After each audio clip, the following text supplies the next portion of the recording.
What I got, you can't buy.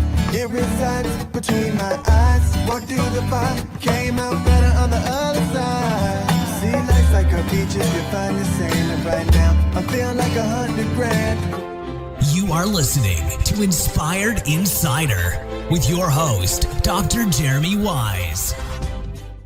Dr. Jeremy Weiss here, founder of InspiredInsider.com, where I talk with inspirational entrepreneurs and leaders. Today is no different. I have Laura Bergheim of Wordsmithie. And Laura, before I formally introduce you, I like to point out other episodes people should check out of the podcast. And, actually, we were talking before we hit record. Laura is sitting in a room that is, modeled in Toy Story. So I had the co-founder of Pixar on, Elvie Ray Smith, and he talks about, creating Pixar and Steve Jobs stories and George Lucas stories. And actually, Laura is sitting in a part of history, which is, what was it saying? You were saying Sid's room. Stanton.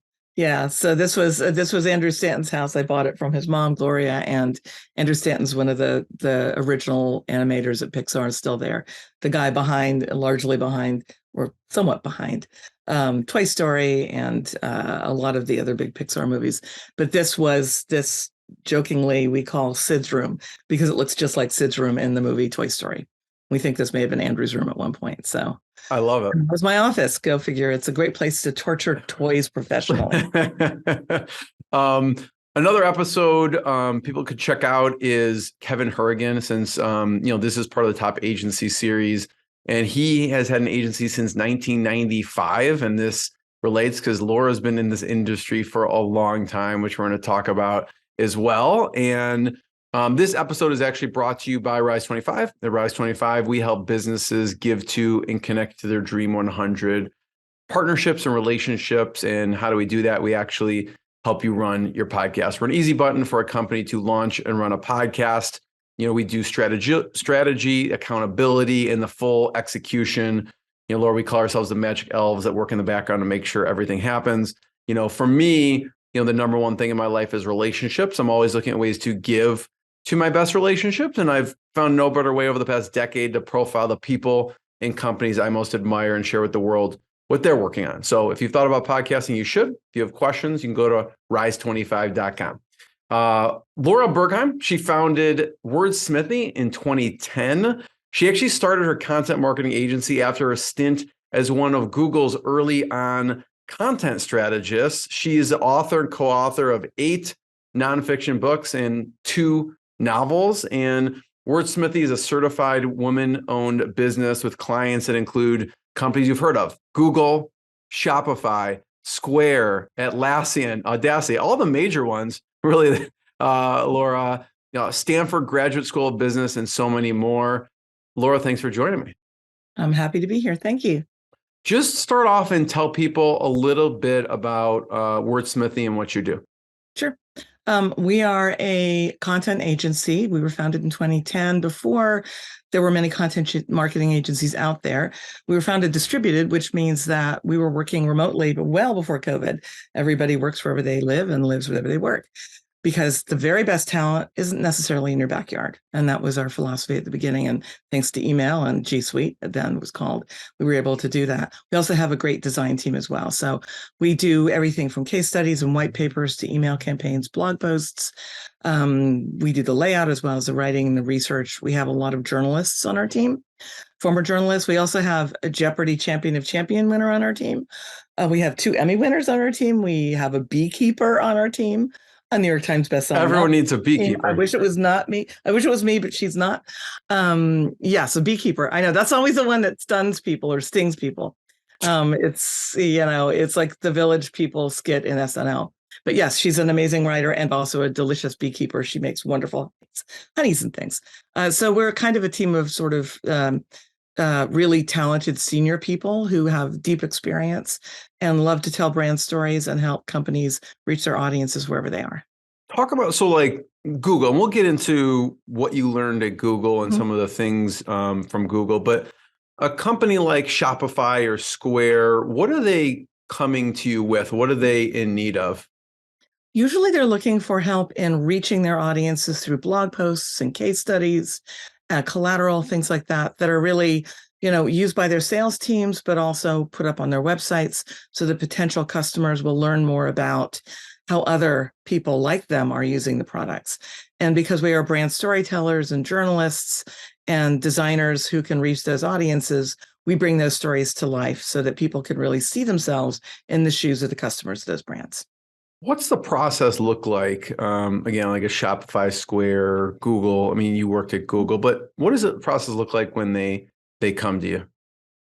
The first time out, they'll usually reach out for a single project. We'll do a pilot. We've been very fortunate in that virtually all of our work until recently has come through referral, which means that we really don't do a lot of outbound marketing or sales.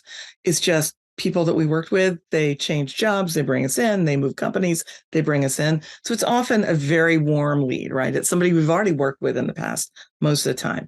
And they'll say, hey, I remember we worked with you on this amazing project, XYZ, can you help us do something similar here? And we'll hop on a call, we'll get to know them, we'll understand what the needs are, develop the brief, assign the team, get the whole ball rolling. And then usually after the pilot, things just kind of widen. I think with Square, we went from 1 client team to 4 client teams within 6 months. At Google, we work with over 50 product teams. So, once you're kind of inside the door, people get through word of mouth, hear about you. And then I jokingly say we spread like an oil slick, but that's really not it because we don't harm any shorebirds. Exactly. But word of mouth is our friend.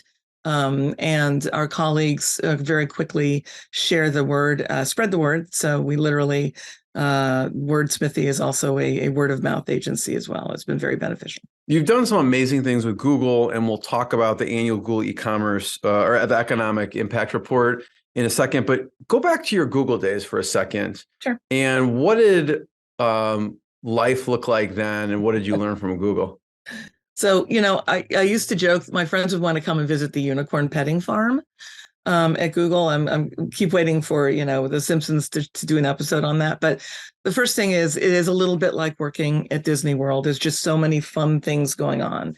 Massages, author talks, et cetera. A lot of that is going away thanks to the tightening of belts. But the first thing that you experience is just kind of shock and awe. And being around all of these amazing, brilliant people from around the world, going to lunch felt like hanging out at the UN, all these different accents, colors, voices, languages being spoken, some of the most brilliant people in the world surrounding you.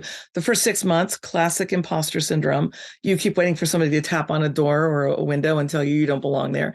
And so I went through that period. So many people did. I filled a notebook with acronyms. They speak like a foreign language at Google, all these, internal code names and process terms and stuff that I just never come across. So part of it was just a huge learning curve, but we were relatively small. I was hired around 4,000.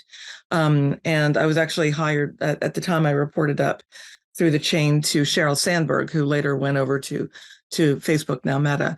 And I still remember when we first, kind of my graduating class was August 15th of 2005.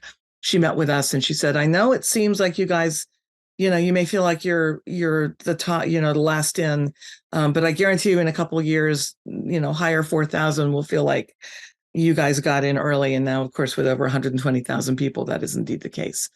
We were still pretty scrappy then. It was really a lot of fun, a lot of many hat wearing. And my particular team was called OSO Editorial. We supported online sales and operations, all the monetized products. So we were writing all the help center content, all the product content, collateral, et cetera, for what was then called AdWords and checkout and AdSense. So our job was to really help connect the customers with the products directly, the paying products.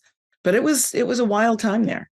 And just in my 5 years there, they kept growing the campus. I think I changed office buildings and campuses multiple times. Just in a few years I was there, I made lifelong friends around the world while I was there. It was really the greatest experience of my life. And when I left in 2010, a lot of the people that I worked with at Google, some of them have come to work with me. So about half of my team at Wordsmithie comes from Google originally, which is a lot of fun because we get to keep the play going. When you're working on those type of products, I mean, there's so many directions you can take with content, with AdWords or whatever product you're working on Google. How do you narrow it to what you're actually going to talk about? That usually comes through from the product marketing lead. So it's not necessarily up to us to ideate that, although sometimes we do. We will often work on brand pillars or personas and messaging to help understand what messages will resonate with which audiences and at which points in that messaging structure you want to deliver that story.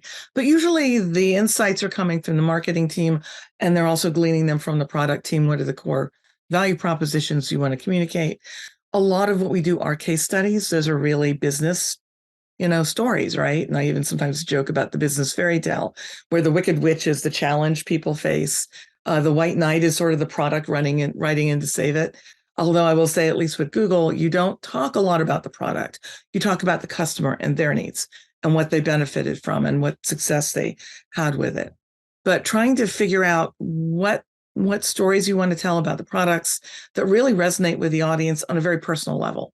You can be a walking piece of collateral and have a million bullet points about benefits, and it doesn't sink in. But you see one company or one small business whose business took off because they used particular products in a particular way. Boom, you've landed other companies like that. So really it is about fishing with the right bait and understanding which bait for which fish. Not that customers are fish or product marketing is bait, but you get the general idea. I'd love to hear what stories stick out to you, because I mentioned the annual Google Economic Impact Report, and you have to interview 50, sometimes 60 plus or more businesses for that. Yep. So what stories stick out to you? So this year I haven't had a chance to review all the work we did for it, but I know in the past we've done some really fun stories, and we have a whole team we spin up to do this. I think we have 10 writers and editors and 2 project managers running it. And they, Google tells us who they want us to interview. And this just launched, the new version just launched yesterday. So we're very proud of it. And they are also doing a big SMB made up as well, which is fun, where they bring the studio directors, all the SMBs together rather. So if you, for example, there you go, click on Connect Care Hero, for example. That's an example of one of the case studies that we wrote. And each of these business stories is really happens to be in Chicago. Yeah, there you go. And so each of these business stories is really a chance to show, we love to tell the superhero story. What's the origin story of this small business? Where did they come from? What drove them to start this company? What were some of the challenges they had along the way? And that's the storytelling piece of this. And in this case for Osvaldo, you can see that his company, to a certain extent, was created based on the fact that they needed some family care. And often it is a personal need that drives the birth of a business. And so those are the stories we wanted to glean, to pull out. I know in years past, there was one wonderful one, Dog Tag Bakery. I remember them in DC. That's a group of veterans that run a bakery, and they hire veterans and they have veteran services. We're often looking for stories of people that are making a difference with their businesses, not just for their families and their communities, but sometimes for the greater good. And so those are the stories that we love telling. And often I'll share this. I know the guy that runs this program every year for us, a brilliant guy named Stephen Kent. He's our lead project manager for case studies, studio director for those. Last year, all of his Christmas gifts were created by the various SMBs that we interviewed last year for this project. So we actually get to know the company so well that we often give the things that they create as gifts to our friends and family. I love that. It's really, we get very close to these folks. We just love them so much. I want to look at all these so we could see. If you're watching the video part, we have it up here.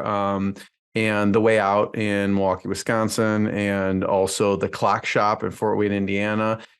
How do you decide? I mean, there's so many options of small businesses. How do you actually narrow it to even 60? So that's usually Google. They tell us who they want us to interview. They spend a lot of time getting to know these folks, learning the mix of products they're using, the stories they want to tell. They want to get a good distribution geographically. And so they, they're working throughout the year, getting to know which businesses they want to profile in the coming years report, and then they come to us with a list and they make the connection. And then we just roll through these waves of case studies we write over the course of 2 or 3 months. We also work on proofreading the website and the PDF and a lot of other comms involved as well. But the case studies are always our favorite part because we get to literally talk to these wonderful small businesses. Everybody has a story, whether you're an individual or a company, you have a story to tell. And that's really what we do. Laura, what are some of the components that are must to include in a case story? You mentioned the Wicked Witch, you mentioned the White Knight. What are some of those other pieces that are essential for a good story? Well, just like in a fairy tale, the first thing you want to do is introduce your hero or your heroine. That's the business, right? So the first thing you do is you talk about who they are, when they were founded, where they were founded. Maybe if you have room in the case study, depending on the length, you talk a little bit, as we do here, about their origin story. And then you go into what their challenge is. That's the Wicked Witch. So their challenge was XYZ. They were struggling with getting enough traction on their website. They had rolled out a new product, but nobody had, discovered it. And then the solution, which is the White Knight, is the product or the service that they found that helped them get there. And so you want to talk about the background of the company, often the why behind the company, because that's very compelling, connects with people, what their challenges were, how they found the solution, how they applied the solution, and then what happened afterward. What's the happy ending? How many additional sales did they make? Or what was the percentage increase in awareness of their brand based on a YouTube video they ran, things like that. So those are really the heart of a case study is about the company, the challenges, the solution, the implementation, and the outcome. And then you can tell that story either in a very cut and dried way with literally those headers, or you can tell it in a more journalistic way where you almost write it as if it's an article for the New York Times and you weave that story in, coming back and forth to different aspects. But you always want to hit on those high points that I mentioned. We talked about, Laura, before you hit record, and you said something really interesting, which is about storytelling and engagement and going beyond the benefits and the features. So talk about what you mean by that. How do people go beyond the benefits and features? So when you think about the things that resonate with us as human beings, and all customers are consumers, all consumers are human beings. We don't go out into the world wanting to buy something. We go out into the world needing something that will help us live our lives better, do our jobs better, protect our families, keep our pets healthy, you name it, right? And so the best way that you connect with people isn't just a list of things that will meet those needs, because yes, that may be what they're looking for, but that doesn't necessarily differentiate or help them see themselves using the product. That's where storytelling comes in. That's where connecting people with their audiences at a very granular level is so important. And many of the people on my team are former journalists, and so we're naturally storytellers. We're great interviewers. We know how to really extract the story behind a product, a service, or a company, and then put that out into the world. When I talk about reaching audiences where they are, it's not just showing them someone that has a similar challenge, but increasingly, thankfully, companies are really recognizing the importance of inclusive marketing. Inclusive marketing is also known as DEI. And that's really just being able to recognize that everybody is a potential customer, but not everybody is the same. Each person is unique and they have different backgrounds and experiences. And so if you're talking to, a Black woman raising a child, but also starting her own company, she has very different needs from a white guy in California who's retired and living on a golf course, right? You can say at the high level some of the same benefits, but you really want to help connect with these individuals, whoever they are, wherever they are, in their own place, which is one reason why our team is very DEI centric.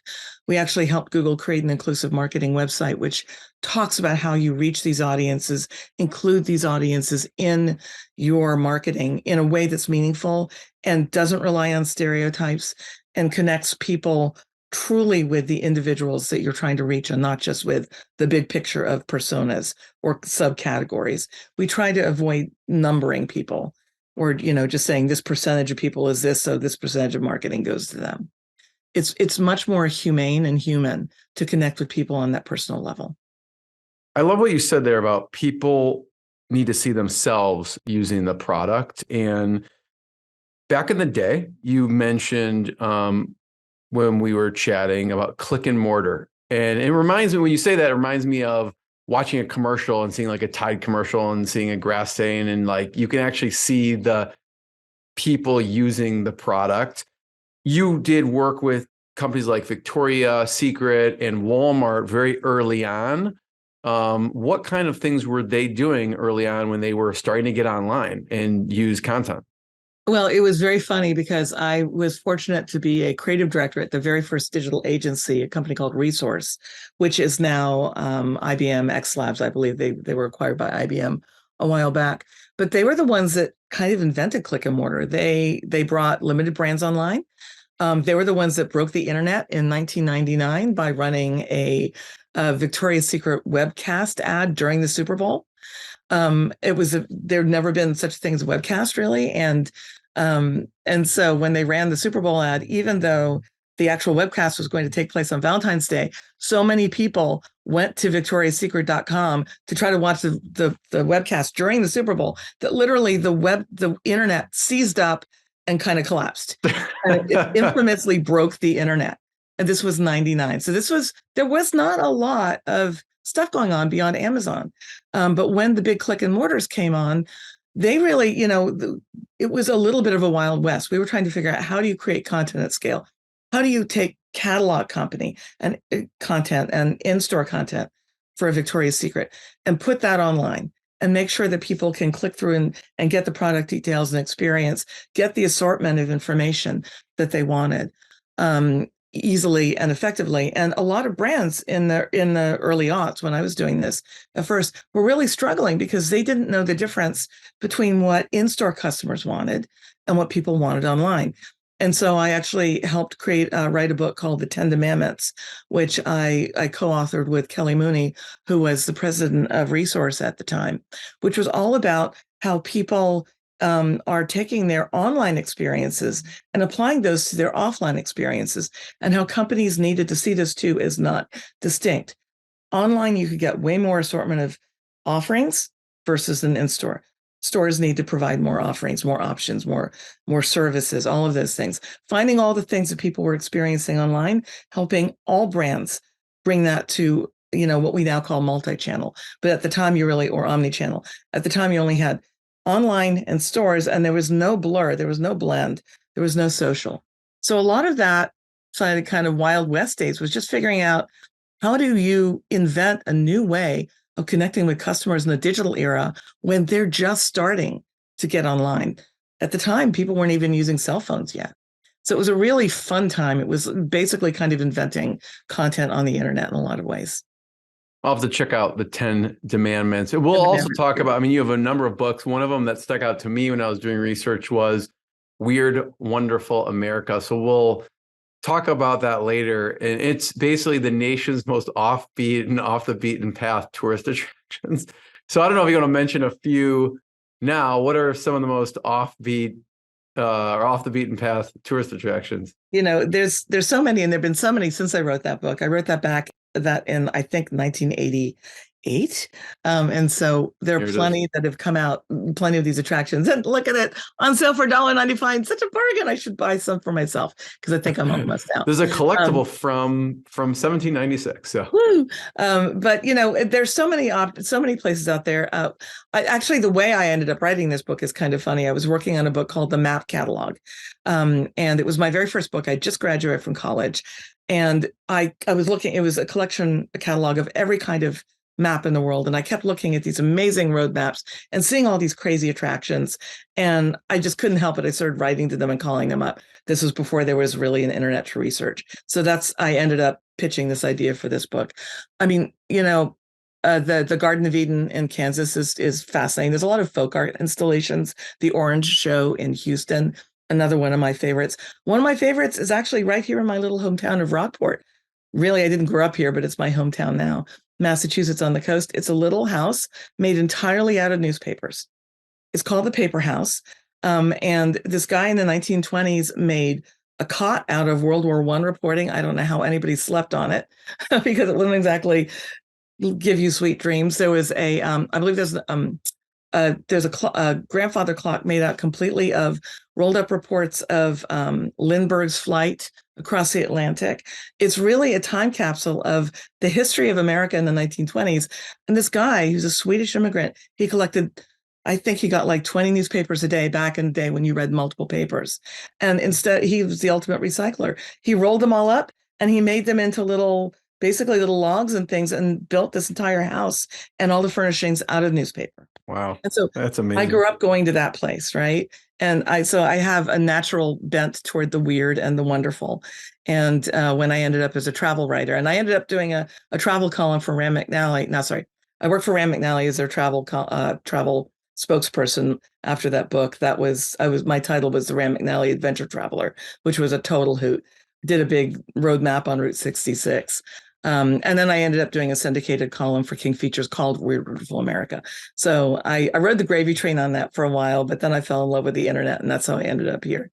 Love it. It reminds me of one of the interviews I did with the founder of TerraCycle, and they basically take waste and create actual products out of it. And you can probably see like snack foods, like a lot of the packaging I have found TerraCycle makes. I know when I talked to the founder, Tom, they were making like benches out of plastic bags that they recycled. So it's kind of a cool company. You not only work with companies like Google and Facebook and, Stripe and Plantronics, but you also help the Leadership Conference. Yeah, the Leadership Conference on Civil and Human Rights. We do pro bono work with them. And so what that means is, well, first we help them launch their e-commerce site. They have I think it's shopcivilrights.org is the URL. And so we wrote all the content for that. Great swag, great cool stuff on there. And since then we've worked with them creating video scripts and social media and other sort of, outbound communications around various topics. We work with them. We meet every other week with their content team as part of a larger group. They also work with some paying agencies, but we just do this out of our hearts because it's something that we care so deeply about. And what stories stick out? Sorry, go ahead. I was going to say, go on what you're saying. I just would love to hear any stories that stick out from their organization. So I think the one that we did that we got the most traction on, we did a really fun, we can call it fun, interesting video script on tipped minimum wage, which hasn't been raised in 20, 30 years. And that was actually their number one social post in all of Q221. So we love it when the work that we do really reaches an audience and the word spreads. And if you don't know about the Leadership Conference, Maya Wiley runs it. And it's one of the oldest civil rights organizations in the country. It's an umbrella. So all of the other organizations are part of this coalition that they run. And it inspired us when we were trying to find an organization we wanted to partner with. One of the things we wanted to do was to help other people become writers in this space, tell stories, and become communicators for social justice, for progressive causes. So a small group of my talent and I are launching a website called humansright.org, WRITE, which will go live probably in May or maybe June. We've been working on it for a couple of years. It's designed to be a resource center for people who want to be communicators in this space, to give them the training guidelines and resources and tips and tools on how to do this kind of work, how to find a job and a career as a communicator in this space, or how to volunteer. Because what we found was there was very little out there for people who wanted to communicate in this space. And so we want to be that go-to place to get everybody that's interested in communicating in this area, give them the skills they need to succeed in that space. Humansright.org. When we launch it, RITE.org. Okay. We'll link We've it got up. all the copy written. We're just working on the site launch now. I will ping you when it's out there. I'll let you know how it goes. Awesome. One of the things I love to hear about, Laura, for you is attracting and hiring talent, right? I was looking at some of the team members, and you already mentioned team members from Google, they're Emmy Award winners. Talk about how you attract and hire amazing, top-notch talent. So, a lot of our talent comes to us mainly by referral. Good people know good people. The classic A's hire A's model in business, same thing. A's refer A's, right? So a lot of the referrals we get come from people on our team. But a lot of, unfortunately, with the recent layoffs in especially in Silicon Valley, and since many of our clients are tech clients, that means that we know a lot of these people. We've also been kind of following the layoffs and checking in with people we've known from various careers, and if they're available, seeing if they're interested in partnering with us. So we do a little bit of headhunting that way, but I would say that the majority of folks that we work with are people we've historically worked with in prior careers, and the amusing thing is some of our clients from Google and other places have actually left those places and then come to work with us. So sometimes our clients become our team members. Well, that's what I mean. I way. feel like Google would be a hard place to leave if you're getting massages and there's cafeteria and less now, but but everybody, and it's always, especially with a lot of the younger hires, it's a way station like anything else. During the layoffs, unfortunately, a lot of long timers did lose their jobs, and that was brutal to see. But I think it's actually very good for people to change jobs on a regular basis, not maybe every 2 years, but every 5 or 10, because otherwise you just end up kind of doing the same thing over and over again. You may rise in the organization, but every time you go to a new place, you learn new skills and meet new people and have new adventures. And so what we look for in people that we hire are people who aren't just a writer or a designer. They're people who are that and a bag of chips. So, our chief creative officer, Michael Gaylord, used to be VP of digital at MTV Networks for 12 years, brought them online. He's also a composer.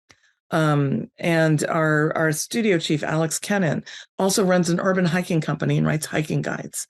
And so, another of our studio chiefs is also a studio directors is also a Diana Sharkalis. She's also a meditation teacher.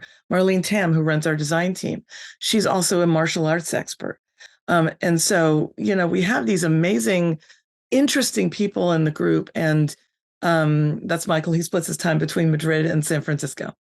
And so, the thing about our team is we just love to get together. And yes, that's my brother, David. He lives in Tucson. And he's my chief strategy officer. So we are literally like a family with all these family members. But we have a great time when we get together. And one of the litmus tests is sort of the smell test for our team is this somebody we like? Is this somebody we have a fun time getting to know? Is this somebody that has a human heart? One of the ways to lose a role at Wordsmithie is by being unkind. Kindness and empathy are key attributes, because if you don't share those, if you don't have those, you're not a great writer, because you have to be empathetic to tell other people's stories too. And of course, we like to be nice to each other, and that's critical. That's Chucker. He's our COO. So we're totally distributed. Everybody works around the world. We have most people in the US, but some people in Europe.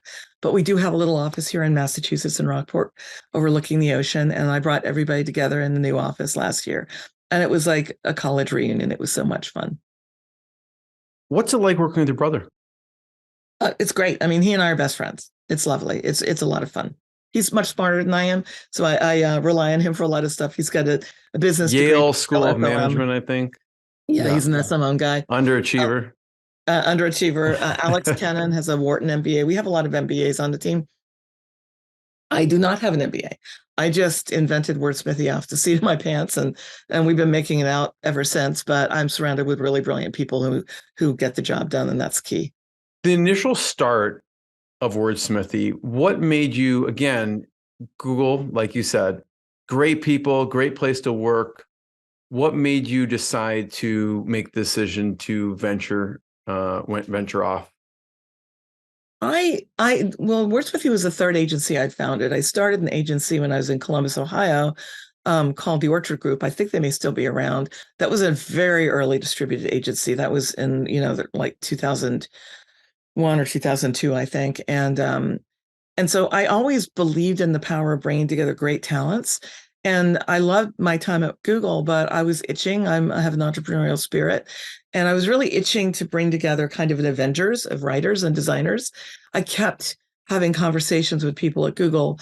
Do you know a writer who can do this? I can't find a writer for this. And people were like flipping through their mental Rolodexes and trying to create an agency where all of those people were in one place. So you didn't have to look for an email writer or a social media writer. And also, as much as I love the big agencies, I didn't want to create an agency that would require people drilling down and, paying top dollar for a junior copywriter.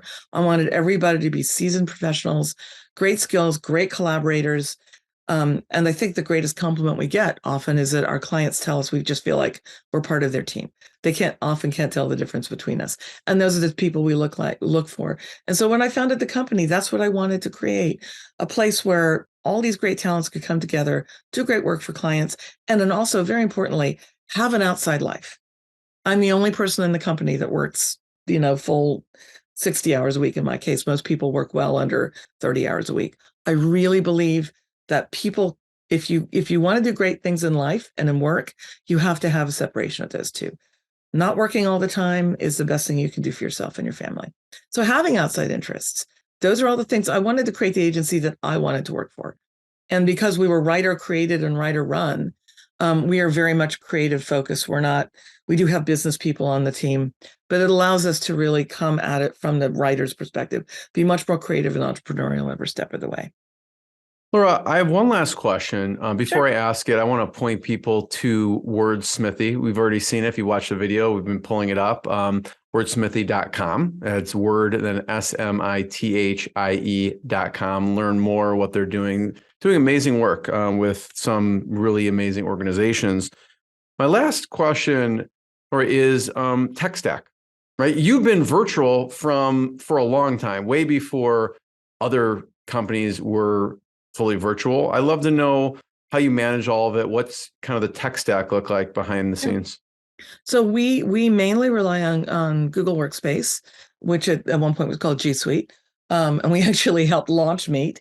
And so it's entertaining to use some of the products that we literally helped put out into the market. And so that's probably the heart of what we use, but we use a lot of other resources. We use Harvest for time tracking. And we have an accounting team. We have both contractors and staff that use Harvest so that we can keep all of our times in order. We use Rev for transcription. We just use a variety of sort of cobbled together things. We're increasingly using Asana for project management, and we're rolling that out across the team now. We've been working on that for about 8 months. So it varies. We try not to have so many apps that people don't sort of keep an eye on them. So we're very careful about curating the apps that we have. Something like Workspace is great because it's kind of an all-in-one app. You've got your email, calendar, the sharing, you've got everything you need all in one place, video conferencing. That's what we look for in tools. And they have to be easy to use, and obviously they have to be agnostic.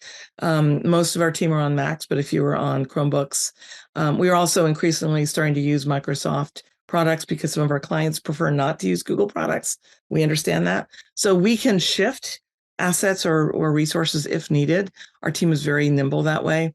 But every app that we use in our system, and we're also working on an AI walled garden to support some research and synthesis, and using AI as an assistive technology, by the way. We view AI very much as a tool that can help you do great work, but shouldn't do the work for you. And if you know about the world of creative, everyone's concerned that AI is going to wipe out writers and creatives. And I don't think that will be the case, but we're testing that theory by promising our clients we're not ever going to use AI to generate things. But our goal is that we do think it can help us improve synthesizing a large number of information from a research project and things like that. So where it's valuable, it's great. So AI might be added to our tech stack as well. What about from a communication standpoint internally? Because I know you're like, I got to shut off all these pings, the teams. How are you communicating internally? So again, part of Workspace, we use Google Chat and Google Spaces. For a few of our clients, we will use, I'm already forgetting the name of it, that thing that with the brush swipe, the little chunk sound it makes. Not Slack. Slack, yeah. Okay. I like Block on Slack because it's my least favorite app. Some of our clients need us to use Slack, so we do use Slack. For instance, one of our clients is using another, we do a lot of Zoom calls, so we can use the other platforms, but internal comms are often by chat, by Spaces, which is kind of a variation on Slack, and by email and by phone. We'll just call each other up. We're constantly on meetings with each other, for better or worse, but we actually enjoy each other's company, so it's not really a burden. Laura, I'm the first one to thank you. Thanks for sharing the story. Thanks for sharing your expertise. Everyone check out wordsmithy.com and more episodes of the podcast. And Laura, thank you. Thank you so much, Jeremy. Take care. What I got you get by. It resides between my eyes. Walked through the fire, came out better on the other side. See, life's like a beach if you find the sailing right now. I'm feeling like 100 grand.